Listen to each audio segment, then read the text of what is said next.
The sun was setting as I pulled up in front of the familiar brick house that had been my childhood home. It had been years since I last set foot in this place, and while the structure itself hadn't changed, the aura surrounding it felt different. I took a deep breath and stepped out of the car. The familiar scent of the garden flowers greeted me. I approached the front door, clutching the small suitcase in my hand. Before I could knock, the door swung open, revealing my mother. She looked older than I remembered. Her once vibrant hair had grayed considerably, and lines had formed on her face. There was an air of tiredness about her. "Lucy," she said flatly, her eyes scanning me from head to toe. "Mother," I responded, equally devoid of emotion. Without a word, she turned her back to me and walked inside, expecting me to follow. I hesitated for a moment, then entered. The interior of the house was much as I remembered, though slightly more cluttered. I set my suitcase down in the living room and looked around. The photos on the mantelpiece caught my attention. Pictures of my brother, Alex, his wife, Vanessa, and their various trips and celebrations. I was conspicuously absent from these memories. "Your room is just as you left it," Mother said, interrupting my thoughts. "Thank you," I replied, trying to maintain civility. She looked at me for a moment, her gaze cold and calculating. "Now that you're back, I expect you to contribute financially." I wasn't surprised by the demand. "How much do you need?" I asked. She named a sum, larger than I had anticipated. I bit back a retort. "Fine, I'll transfer it to your account every month." She nodded, seemingly satisfied. "Alex and Vanessa live next door now," she added after a pause. I hadn't been informed of this piece of news. "That's good to know," I said, unsure of how to feel about living so close to Alex and Vanessa. Their relationship with me had always been strained. "Vanessa is a good woman," Mother said, a hint of defensiveness in her tone. "She's been a great help since your father passed." "I'm sure she has," I said, keeping my tone neutral. There was an uncomfortable silence. I could feel the weight of years of unsaid words and emotions between us. "I should unpack," I said finally, breaking the silence. Mother simply nodded and walked away, leaving me alone in the living room. The first night back in my old room was filled with a whirlwind of memories. The pale blue walls, the rickety bookshelf, the posters I'd hung up during my teenage years, everything seemed untouched by time. As I lay on the bed, staring at the ceiling, my mind wandered to the past. It felt strange being back here, surrounded by echoes of a time when things seemed simpler. I remembered the days when I used to sit on this very bed, confiding my dreams and hopes to my father. He was always my rock, always encouraging me to chase my ambitions, no matter how far-fetched they might have seemed.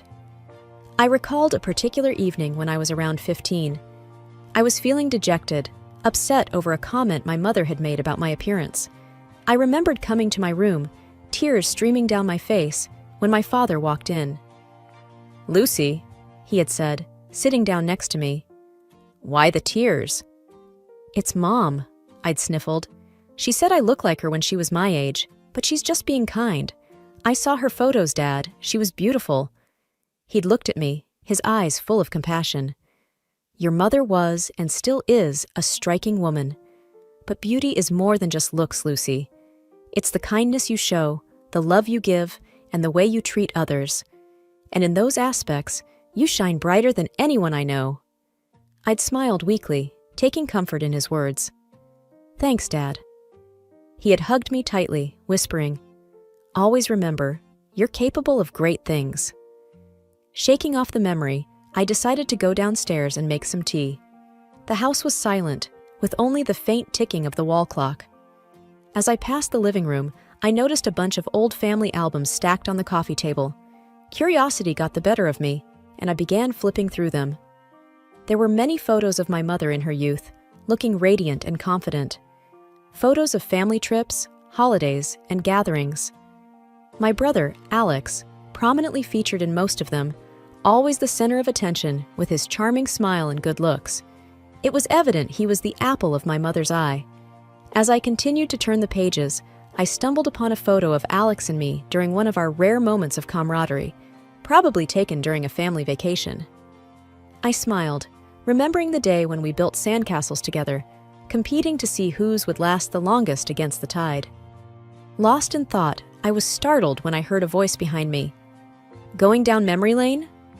I turned to see Alex standing there, looking much the same as he did in the photos, albeit a few years older and with a touch more arrogance in his eyes. "Alex," I said, surprised. "Didn't expect to see you here so early." He shrugged, leaning against the doorway. "Thought I'd check on Mom and, of course, see how you're settling in." I hesitated for a moment. "I'm doing fine. It's good to be back."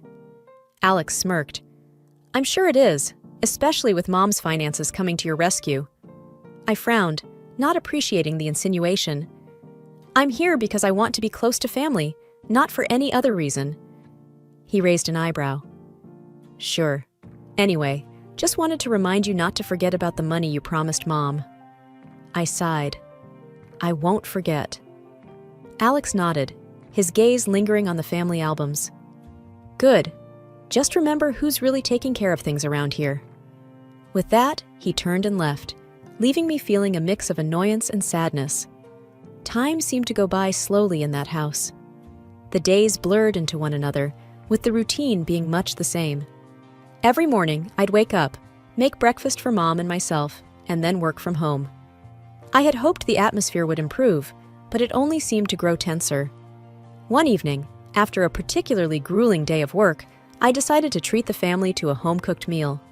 I had always found solace in cooking, and it felt good to do something productive that wasn't tied to my job. As the aroma of roasted chicken and fresh-baked bread wafted through the house, I hoped it would be an evening of peace and unity. When dinner was ready, I set the table and called everyone. Alex and Vanessa had been frequenting our house almost daily since my return. I never really understood their constant presence, but I tried to maintain civility for my mother's sake. Vanessa was the first to comment as she took her seat, her eyes scanning the dishes. "Oh, a home-cooked meal? This is new. I thought you were too busy being a career woman to bother with such things." Suppressing my annoyance, I replied, "I thought it'd be nice for a change. Hope you like it." Alex chuckled. "Let's hope it tastes better than it looks." Mom, always keen on avoiding confrontations, quickly intervened. "Let's just eat. It smells lovely, dear." Dinner was a quiet affair, with only the clinking of cutlery breaking the silence. I was relieved when it was over, but just as I began collecting the dishes, Vanessa spoke up. "You know, Lucy, it's such a shame. A woman of your age, with no husband or children, all that money and success, but no one to share it with." Feeling my cheeks heat up, I retorted, "I'm content with my life choices, Vanessa. Not everyone measures success by the same yardstick." Alex smirked. "Well, some people just aren't cut out for family life. Maybe it's for the best." The sting of their words was hard to ignore, but I took a deep breath, reminding myself that I had promised Dad I would look after Mom. Mom, however, seemed oblivious to the tension. "By the way, dear," she began, her eyes on me, "the money you gave me last month is running low, and with the additional expenses—" She trailed off, glancing meaningfully at Alex and Vanessa. Vanessa smiled sweetly. "Oh, it's so hard to manage finances these days. Prices have gone up so much. But we appreciate your help, Lucy." Feeling cornered and irritated, I replied, "I'll see what I can do, Mom, but you need to budget better. I can't keep bailing everyone out." Alex's face darkened. "You stay in this house, eat our food. It's the least you can do." The room was thick with tension. I wished I could just walk away, but I was trapped in this situation, bound by my promise to Dad. Each day, it became clearer to me that my brother and Vanessa saw me as nothing more than a cash cow. Mom, caught in the middle, seemed to bend under their influence, relying more and more on me for financial help. I often felt like an outsider, isolated and unwelcome in my own home. One evening, as I was returning from a walk, I overheard a conversation between Alex and Vanessa in the garden. They didn't notice me, and their voices carried clearly in the stillness of the evening. "I don't understand why she's still here," Vanessa said, with a note of annoyance. "She has her own house, her own life. Why did she have to come back?" Alex sighed. "She's here because of Mom. But don't worry, Once we get enough money, we can finally buy that house we saw downtown. We just need to be patient. Patient? It's been months, and she's so stingy. She should be giving us more, considering she's living here. Alex chuckled. She's not going to stay here forever. We need to make the best of it while she's still here. Maybe we can convince Mom to ask her for more money. Hearing their scheming made my blood boil. The audacity of them, discussing me like I was some kind of intruder in my family home. But it was Vanessa's next words that truly hurt. Honestly, I don't know what she does with all that money. It's not like she has a family or anything, just a lonely old woman with no life. I felt a lump forming in my throat. The hurtful words cut deep. Without making my presence known, I quietly retreated to my room, feeling both angry and humiliated. That night, dinner was a tense affair. Alex and Vanessa exchanged furtive glances, while Mom seemed lost in her thoughts. I kept my head down, picking at my food. Then, as if on cue, Mom cleared her throat and said, "Lucy, dear, we've been thinking. With all the expenses and everything, we were hoping you could contribute a bit more." My gaze snapped up to meet hers. "More? Mom, I'm already giving you so much." Alex interjected, "You live in this house. You should pay your fair share. I've got my own family to look after." Vanessa smirked. "It's only fair, isn't it?" Feeling cornered, I took a deep breath, trying to remain calm. "I came here to support you, Mom, not to fund Alex and Vanessa's lifestyle. This was Dad's house too, remember?" Alex's face turned red with anger. "How dare you? This is our family home. You left. You chose your career over us." Vanessa added, "You're lucky we even let you stay here. Maybe it's time for you to leave." I stared at them in disbelief. "Is this what you all want?" Mom looked away, unable to meet my gaze. "Maybe it's best, dear." Tears filled my eyes. I felt like a stranger, rejected by my own family. "Fine," I said, standing up. "I'll leave, but I'm done supporting you financially." The doorbell rang, breaking the tranquility of my morning. I opened the door, not expecting to see my mother there, especially after everything that had transpired. But there she was, her posture upright, an intense look in her eyes. "Lucy," she said sharply, without a hint of warmth, "I need to speak with you." I raised an eyebrow, but let her in, curious about what had brought her to my door. Once inside, she wasted no time. "You know your father would be turning in his grave if he knew how you were treating me, abandoning your family in their time of need." I stared at her, trying to keep my emotions in check. "This isn't about what Dad would have wanted. This is about how you and the rest have treated me since I got back. I've been nothing but supportive, and you've given my hard-earned money to Alex and Vanessa while they disrespect me in my own home." She scoffed, her voice dripping with disdain. "You think you're so high and mighty just because you have some money now. It doesn't change who you are. You owe us, especially after promising your father you'd look after us." "I promised Dad I'd look after you, not be taken advantage of," I retorted, trying to keep calm. "All I asked for was a bit of respect in return, but it seems that's too much for you, Alex and Vanessa." My mother's eyes flashed with anger. "You know what? It's easier living with Alex and Vanessa. They might have their flaws, but at least they don't throw their money in my face and try to act superior." A small smile crept onto my face. "You made your choice, Mom. If that's the life you want, so be it." She glared at me, fury evident in her gaze. "Remember this moment, Lucy. Remember the day you turned your back on your family." "I remember the day my family turned their back on me," I replied calmly, standing my ground. "You made your choice, Mom. Now face the consequences." She stormed out, slamming the door behind her. I sighed, feeling a mixture of sadness and relief. One evening, as I was trying to divert my mind by watching a movie, my phone buzzed. It was Alex. "Why aren't you answering Mom's calls?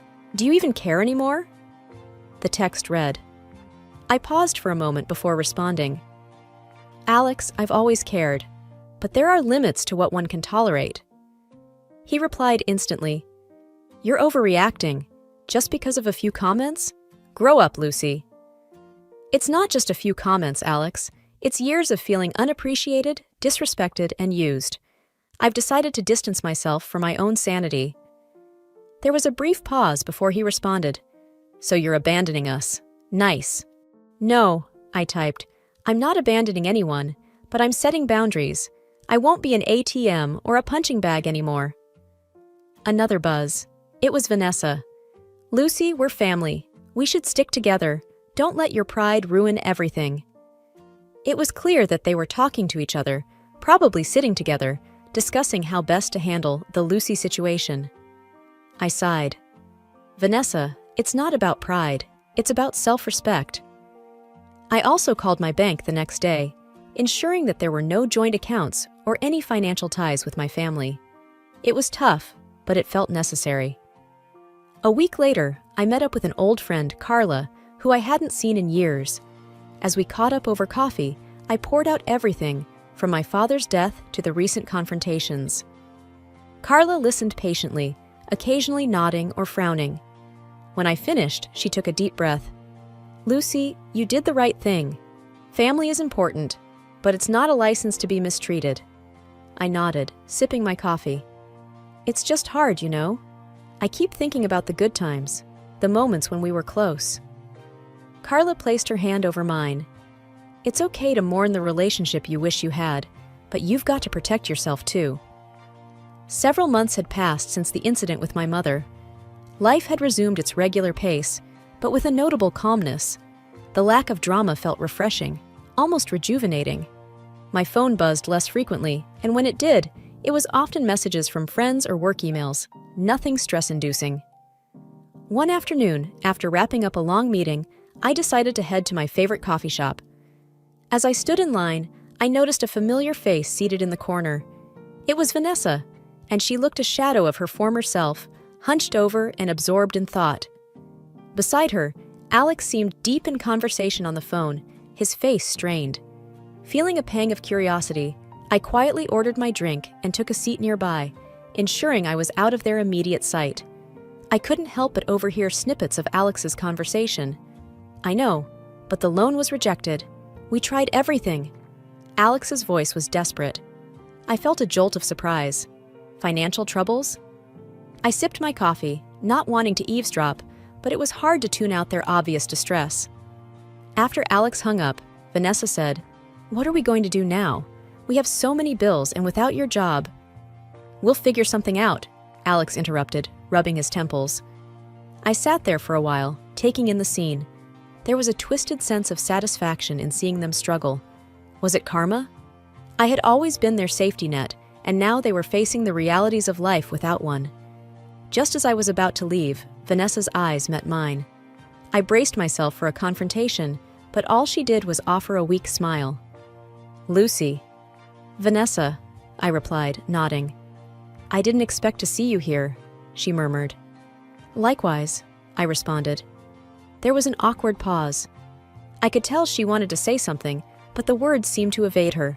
Finally, she whispered, "Life's been hard. We're facing a lot of financial issues." I nodded slowly. "I'm sorry to hear that." Alex, realizing I was there, interjected, "Lucy, can you help us out? Just one last time?" I took a deep breath. The old Lucy would have said yes immediately, but this was the new Lucy, the one who valued self-respect over appeasement. "I'm sorry, Alex. You both need to figure it out on your own." Vanessa looked down, tears forming in her eyes. "We're family, Lucy. Can't you see we're struggling?" "Yes, Vanessa, I see. But I'm not responsible for your choices. Maybe this is a chance for you both to learn and grow." Alex looked at me with disbelief. "So that's it? You're just going to watch us sink?" I stood up, ready to leave. "It's not about watching you sink. It's about letting you learn to swim on your own." It was a crisp morning when I sat in my favorite cafe, the sunlight streaming through the window warming my face. Over a cup of freshly brewed coffee, I was lost in thoughts about the whirlwind of a year it had been. My phone buzzed, pulling me out of my reverie. There was a message from Katie, an old school friend and a distant relative of my mother's. "Hey Lucy, long time. Not sure if you've heard, but things have changed a lot back here. Your mom, Vanessa, and Alex had to sell the house. They're now in a rented apartment." To be honest, it doesn't seem great. They're constantly at each other's throats. Your mom mentioned their mounting debts. I just thought you should know. Hope you're well. I typed back. Thanks for letting me know, Katie. Hope you're doing well. I paid for my coffee and walked back to my apartment, the city sounds in the backdrop. Once home, I found a note slid under my door. Curious, I picked it up. It was from my mother. Lucy, I don't know how to say this. We're in a tight spot. Vanessa and Alex's habits haven't changed, and our debts have piled up. We had to let go of the house. I know we haven't been on the best terms, but I was wondering if you could help? Love, Mom. A rush of emotions washed over me. For a brief moment, guilt and empathy battled within. But then, clarity dawned. I had already paid my dues, both emotionally and financially. It was time for them to face the music of their own choices. Sitting down, I penned a short reply. Mom, I received your note. I'm sorry to hear about the situation. However, I've chosen a path of self-care and well-being. I've done my part in the past, and now it's time for you both to take responsibility.